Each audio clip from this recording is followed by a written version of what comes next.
അസ്സലാമു അലൈക്കും വറഹ്മത്തുള്ളാഹി. പ്രിയമുള്ളവരെ, മഹാനായ ഷെയ്ഖുന മാണിയൂർ ഉസ്താദ് നമ്മിൽ നിന്ന് വിട പറഞ്ഞിരിക്കുകയാണ്.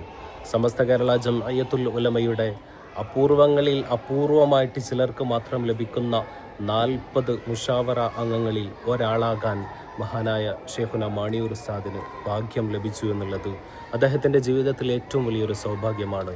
അതിനേക്കാളൊക്കെ ഉപരി ഒരു നല്ല മനുഷ്യനായിക്കൊണ്ട്, ഒരുപാട് പേരുടെ പ്രശ്നങ്ങൾക്ക് പരിഹാരമായിക്കൊണ്ട്, നാട്ടുകാർക്ക് വേണ്ടി, സമുദായത്തിന് വേണ്ടി ജീവിച്ച വലിയൊരു മഹാമനീഷിയാണ്.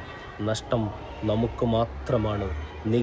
നികത്താനാവാത്ത വലിയ നഷ്ടമാണ് ഉസ്താദിൻ്റെ വഫാത്തിലൂടെ സംഭവിച്ചിരിക്കുന്നത്.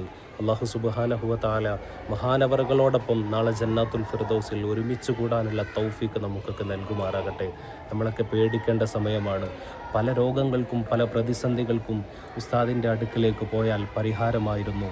ഇത്തരത്തിലുള്ള മനസ്സും ഹൃദയവും എല്ലാം കൊണ്ടും സംശുദ്ധമായ ആളുകൾ വിട പറയുമ്പോൾ നമ്മളൊക്കെ പേടിച്ചു പോകേണ്ടതുണ്ട്.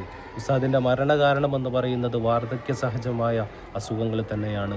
അസുഖബാധിതനായിട്ട് പോലും ഒന്നെണീച്ച് നിൽക്കാൻ കഴിയാതിരുന്നിട്ട് പോലും ഉസ്താദ് ഒരുപാട് പരിപാടികളിലും ആളുകൾക്ക് വേണ്ടി തൻ്റെ വാതിലുകൾ തുറന്നിടുകയായിരുന്നു. അല്ലാഹു സുബ്ഹാനഹു വ തആല അവരുടെ ദർജകളെ അല്ലാഹു ഉയർത്തി കൊടുക്കുമാറാകട്ടെ. പ്രിയമുള്ളവരെ, ഉസ്താദിൻ്റെ പേരിൽ ഒരു ഫാത്തിഹയെങ്കിലും നമ്മൾ ഓതണം.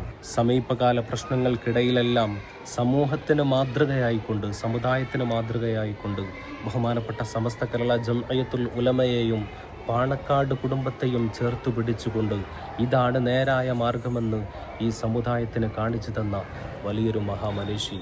അക്രമങ്ങളും വിദ്വേഷങ്ങളും സമൂഹത്തിൽ ഉണ്ടാക്കുന്നതിന് പകരം എല്ലാവരെയും ചേർത്ത് പിടിച്ചിട്ടാണ് നമ്മൾ മുന്നോട്ട് പോകേണ്ടതെന്ന് ഈ സമൂഹത്തിന് കാണിച്ചു തന്ന ഉസ്താദിൻ്റെ വഴികൾ ഇനിയും കാലത്തിന് മാതൃക തന്നെയാണ്. ഉസ്താദ് ഇവിടെ ജീവിച്ചു കാണിച്ചു തന്ന ആ വലിയൊരു കാലയളവ് എന്ന് പറയുന്നത് നമുക്കൊക്കെ മുതൽകൂട്ടാണ്. നമ്മൾ പഠിക്കണം, ജീവിതത്തിൽ പകർത്തണം. അല്ലാഹു സുബ്ഹാനഹു വ തആല മഹാനവറുകളോടൊത്ത് നാളെ ജന്നാത്തുൽ ഫിർദൗസിൽ ഒരുമിച്ച് കൂടാനുള്ള തൗഫീക്ക് നമുക്കൊക്കെ നൽകുമാറാകട്ടെ എന്ന പ്രാർത്ഥനയോടുകൂടി അവസാനിപ്പിക്കുന്നു. അസ്സലാമു അലൈക്കും.